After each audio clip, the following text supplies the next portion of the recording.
right, so we're talking podcasting again, and one of the things, Will, that we've talked about is how when I reach out to people on LinkedIn, there's so little space to put stuff in.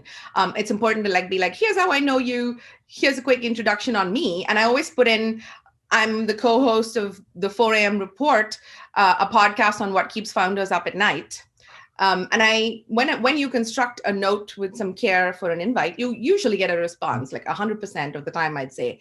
And about 90% of the time, people come back and comment on the name. In the last week alone, people were like, can you send me your favorite episode? Can you tell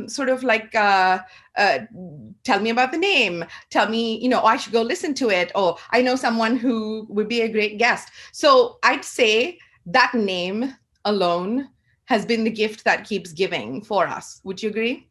For sure. I know a lot of times it's hard coming up with the name for a podcast because you want it to be clear what your podcast is about. You want your audience to see the title and know. So when we did decide the 4 a.m. report, and we were going to talk about marketing, the 4 a.m. report doesn't really connote marketing per se, but we put a tagline in there.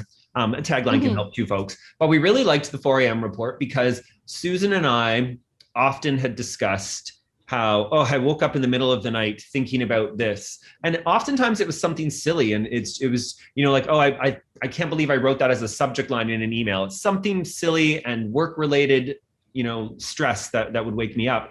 And we would talk about it a lot. And that's how we came up with the name, the 4 a.m. report. The tagline is kind of the stuff that keeps marketers up at night. And that's how we originally came up with the concept. And like you said, that name has really done us well. It also inspired 100 different weird pictures of what we would be doing up at night at 4 a.m. Right. If we did live together. Yeah, that's right. We don't, but that said, I think, it's difficult to wrap your head around that as at a purely conceptual level. So I want to just break it down a little bit and say, so how do you arrive at names like that, and why it might initially feel like that opposes the idea of being quite literal. Like for SEO reasons, you want to clearly say what it is that you do in your podcast, right? Like, and maybe the other side of it is something like calling it like the B2B marketing podcast. Like if we had called it something like that, how would that have fared? Maybe, yes, you might get found for it. But yesterday, Will, while I was working on a project, I was looking for someone specific.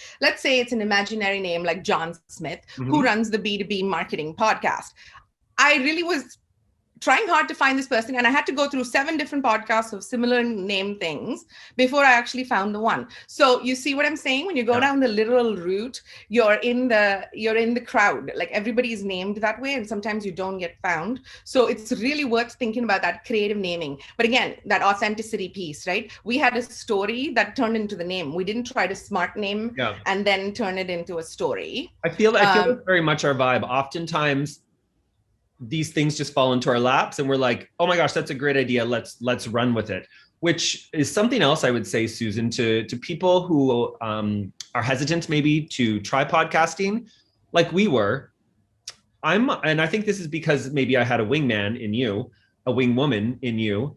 It's number one, that makes it less scary to try something. But number two, in this day and age, it's so easy to try things like this. Like we said, we picked up our phone, we recorded our first pilot episode on that, did some self-editing, and perfection is not needed right in these days.